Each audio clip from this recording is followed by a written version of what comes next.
Bom, descartando essas possibilidades de ter uma perda renal mais significativa, uma disfunção hepática mais importante, a gente pensou na possibilidade, então, de ter algum distúrbio gastrointestinal.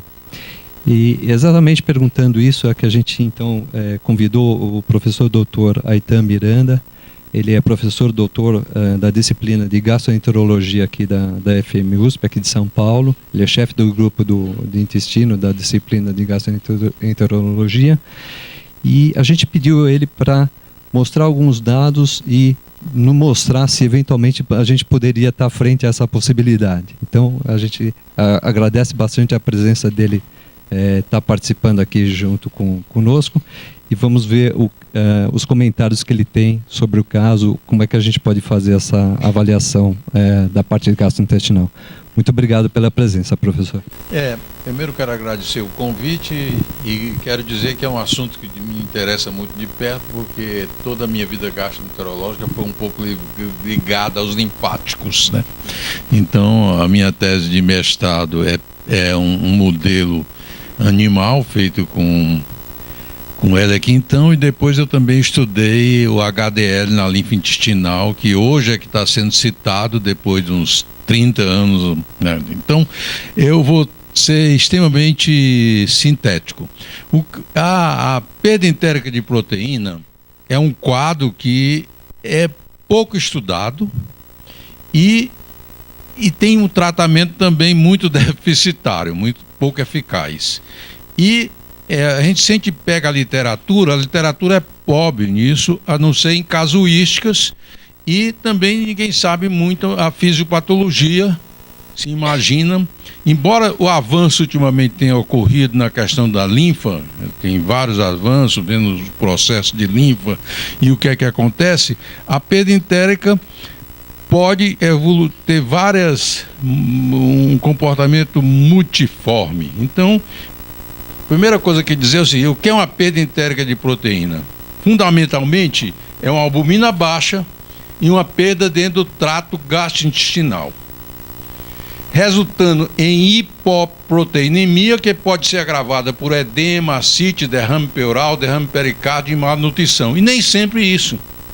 Quer dizer, os casos mais graves você vai ter edema orbital, vai ter edema em toda parte, o paciente está desnutrido, pode ter infecções de repetição, mas ela pode passar de uma forma mais discreta, que a gente não perceba, a não ser quando se intensifica a propedêutica.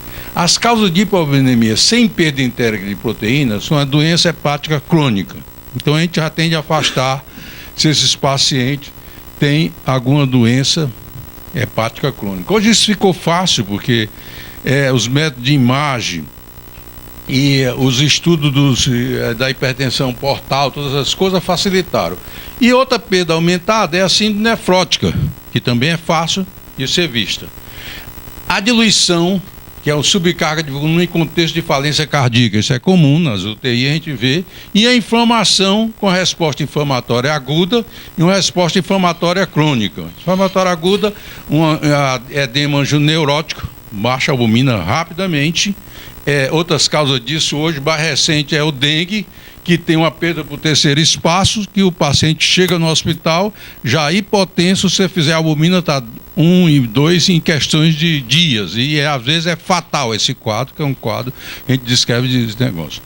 Passando por outras coisas, a etiologia. É bom ver a etiologia porque nós temos ter uma doença gastrointestinal erosiva, que é Crohn principalmente, uma enteropatia por anti-inflamatório, tumores intestinais, enxerto hospedeiro, uma das causas de mais perda entérica, sarcoidose e jejum e leite ulcerativo. Isso é raro, tem poucos casos na literatura, mas hoje em dia a gente está vendo esses casos. Nas clínicas nós temos 3 ou 4 casos. O paciente tem uma jejum ulcerativa e a gente pode talvez encarar isso nas doenças de autoimunidade que estão sendo descritas agora. Então, uma bela hora, ele tem uma atrofia de velocidade, tem uma atrofia total e o prognóstico é ruim.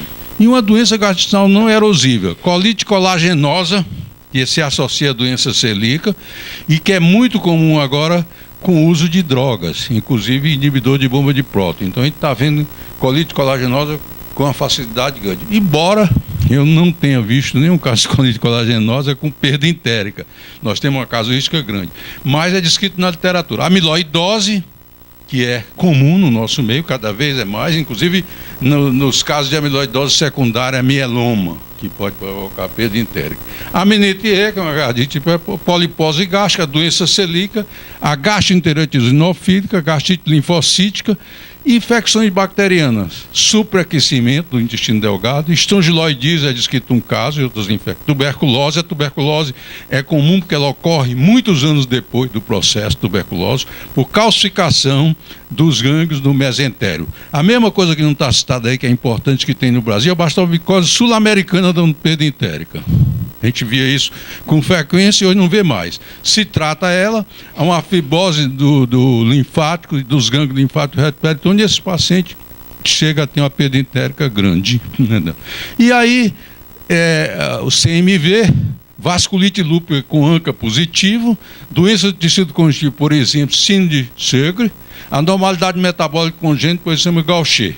Então, congestão e obstrução linfática, linfangiectasia primária, que é uma coisa descrita como Waldman. Mas eu vou mostrar no último slide que o Waldman já chegou a um diagnóstico mais preciso, saiu no New England há 3 semanas atrás, que ele é uma mutação, e 80% dos pacientes que tinham Waldman, que era uma linfangiectasia primária, tem essa mutação e vai ser mais fácil tratar.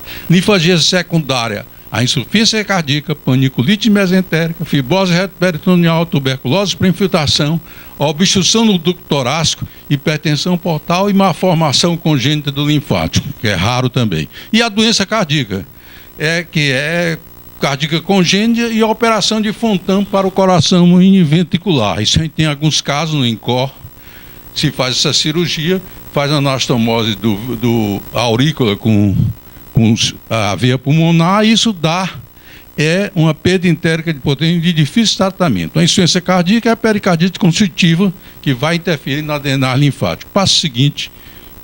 Ai, meu Deus, estou ficando... Eu estou pensando que na aula lá, vindo. Aqui é interessante, porque nós vamos chegar no diagnóstico de uma forma rápida. Hipoalbuminemia, condições predisponentes, diarreia crônica e infecção de repetição. Isso são as coisas que a gente deve ficar de olho. Aí tem uma suspeita de perda entérica de proteína. O que é que nós vamos fazer? Hoje em dia, a tecnologia para dar esse diagnóstico é o crise fecal de alfa-1-tripsina. A coleta de fezes é por 3 dias e a dosagem plasmática fecal concomitante tem de ser feito. Geralmente você faz 2, 3 vezes. E aí na literatura tem o seguinte: se for essa depuração for mais de 24 ml por dia, fecha-se o diagnóstico que tem uma perda entérica. Mas aí tem um agravante: quando esses pacientes estão tomando inibidores de bomba de próton, ele pode ter uma perda menor, porque a acidificação faz com que a alfa-1-antitripsina, o ácido pode destruí-la, embora ela não sofra muita ação através no trato gastrointestinal. Então a gente teria de fazer de novo o teste usando um inibidor de bomba de próton, quando o paciente tem história de acidez e alguma coisa com a gastrina elevada. Esses exames bioquímicos são esses que estão ditos, que já fizeram, a gente já vê o seguinte: interessante em tudo isso é que tem 2 tipos de perda entérica, a nefropatia e o lúpus, que dão colesterol elevado, que os outros não dão. Por quê? Simplesmente porque na síndrome nefrótica você não tem perdas do VLDL, da síntese hepática. Quando você tem uma perda entérica, há um processo de produção de albumina pelo fígado. Automaticamente leva à produção de todos os enzimas, a enzima beta-hidroxidehidro do colesterol aumenta a produção de colesterol. Então o VLDL aumenta. Então esses pacientes têm um aumento de lípides e, como no lúpus, os orifícios são menores, eles não passam e aumentam.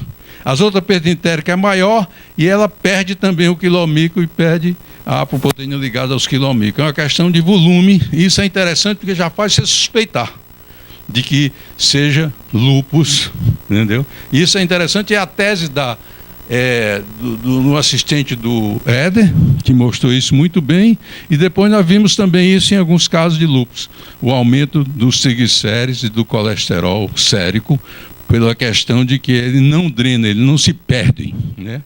Então, esse exame complementar é tudo isso. Feito isso, confirma a perda entérica. O que é que nós vamos fazer agora? Dieta rica em proteína e baixo teor de gordura, suplementação em triglicérides. E vamos saber qual é o diagnóstico. Endoscopia digestiva. Causa digestiva, a gente vai fazer o tratamento etiológico. Obstáculo linfático, tratamento etiológico. Ecocardiograma, causa cardíaca.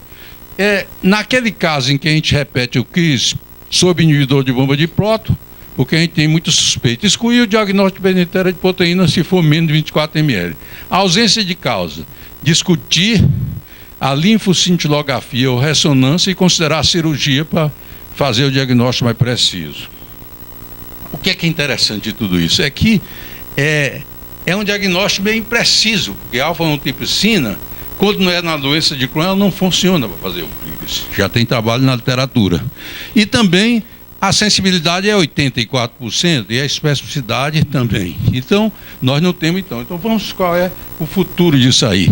Esse teste de escolha e alternativa a alfa-1-antitripsina. Pode ser útil quando existe uma grande suspeita clínica no contexto de um antitripsina negativo. A cintilografia de albumina do soro humano, marcada com tecnésio, envolve radiação, mas não tem coleta de fezes. Esse é o grande teste que está sendo utilizado em todo mundo. O HC faz, mas com grandes dificuldades, que a gente tem de brigar bastante para conseguir, mas todos os grandes centros de cintilografia fazem. Então isso vai localizar onde é a perda e vai fechar um diagnóstico, inclusive possibilitar, quando essa perda é muito segmentar no trato digestivo, fazer uma indicação cirúrgica e tirar aquilo em pessoas que não têm albumina tão baixa, às vezes se beneficiam de uma conduta cirúrgica. E a cintilografia do soro humano, marcada com tecnésio, é fácil e não envolve maiores conhecimentos. E o CRIS da albumina, que a gente fazia antigamente, era da albumina marcada, colher as fezes durante 3 dias, né? E é o teste mais preciso, mas tem radiação e hoje é praticamente impossível, depois da guerra da incidência do HIV, ninguém quer mexer com fezes e de fato, por segurança, ninguém faz mais balanço de gordura, nem esses balanços de material radioativo. Esse exame radiológico simples já mostra alguma coisa. Você vê o edema, um raio-x simples, o lume dilatado do jejum e do ilho. Aqui é para mostrar os exames endoscópicos. Os exames endoscópicos, eles aparecem essas manchinhas cheias, como se fosse ponto branco, mas nem sempre isso é perda entérica de proteína. Questão de loidíase pode dar e não tem perda entérica de proteína, várias coisas pode dar, e os endoscopistas, depois da enteroscopia da cápsula, nós temos visto isso com grande frequência, com albumina normal e sem perda entérica. E o que é que diziam os antigos endoscopistas? Quando for fazer um exame desse, antes do exame, 50 ml de azeite de oliva, para inchar os linfáticos e a gente perceber esse achado mais rico. Isso é descrito e as pessoas já esqueceram. Eu sempre digo, mas nem o endoscopista quer dar azeite de oliva antes do exame, então é uma complicação tremenda. Ninguém quer tomar também, né? Não, até toma. Então, aí os exames endoscópicos com duplo balão, eles vão mostrar um edema de todo o trato digestivo, lá, do delgado, e aí você pode biopsiar vários pontos, vai biopsiar onde acha que tem suspeita de perda entérica. Aí a histopatologia. A histopatologia, mostrando esses dilatação linfáticas, que nem sempre ocorre. Você pode ter uma perda entérica que a questão não está ligada à parede intestinal. É uma questão que está nos linfáticos do mesentérico ou um bloqueio linfático mais adiante. Então, aí, isso pode estar normal.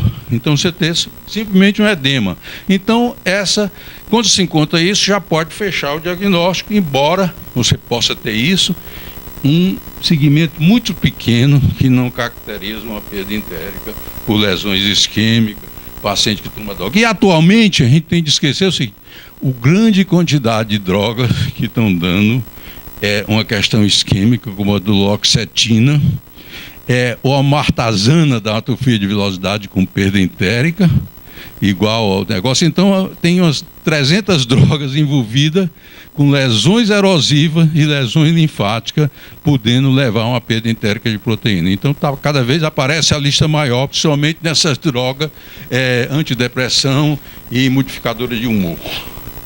Aqui é para mostrar que nem sempre a lesão pode estar esse lago linfático na submucosa.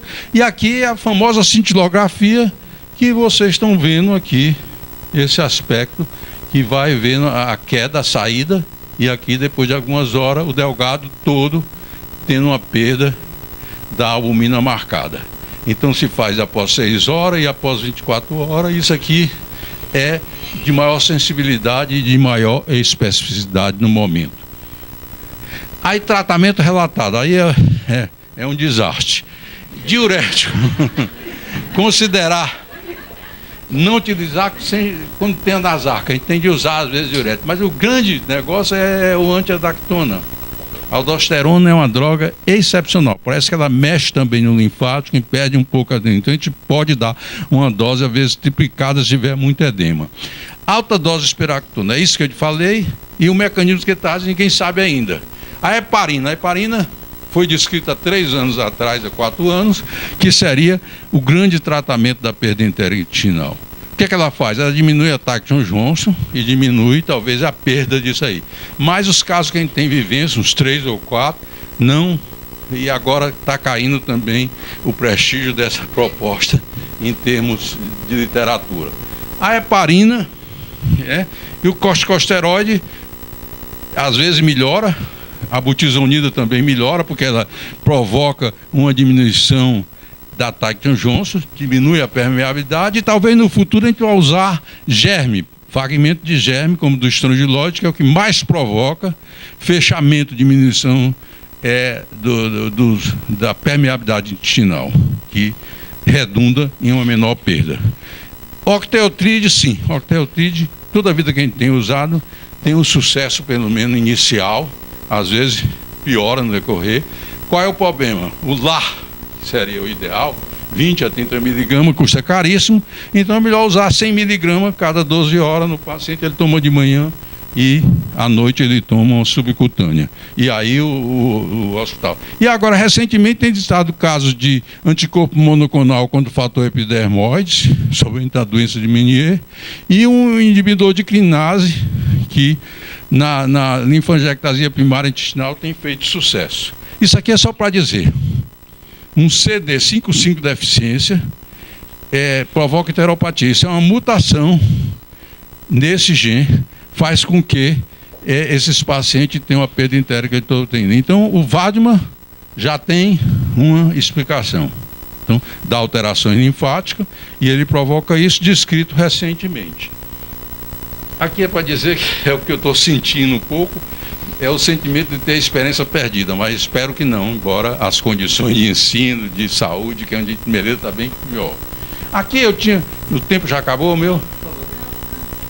Aqui eu tinha um caso clínico que talvez valha a pena mostrar. Não, é um paciente que tem uma perda entérica por trombose.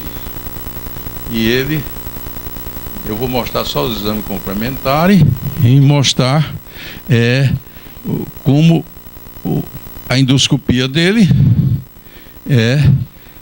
enteroscopia, a colonoscopia com edema eterno, e ele tinha um problema na mesentérica superior. Então os exames mostram aqui as alterações da mesentérica superior, afunilada, e uma certa hipertensão venosa em tudo. Então ele tinha uma perda entérica, e nesse caso, vocês veem que todo o intestino tem um edema enorme. Então isso está sendo dizido na enteroressonância hoje como um fator que faz diagnóstico sem a gente precisar de outro método. Então a enteroressonância está começando a surgir na sua forma mais dinâmica como uma alternativa até a cintilografia. Isso para mostrar como o edema de alça deles é tremendo, né? Vocês estão vendo. E uma intertomografia mostrando também o mesmo aspecto.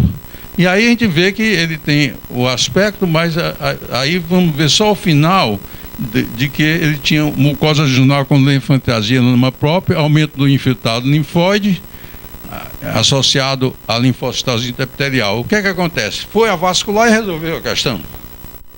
Fechou lá, abriu a mesentérica e ele está bem, a não ser até quanto tempo.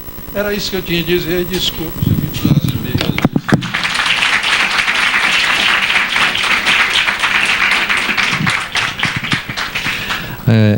A gente agradece a sua presença, professor, as explicações.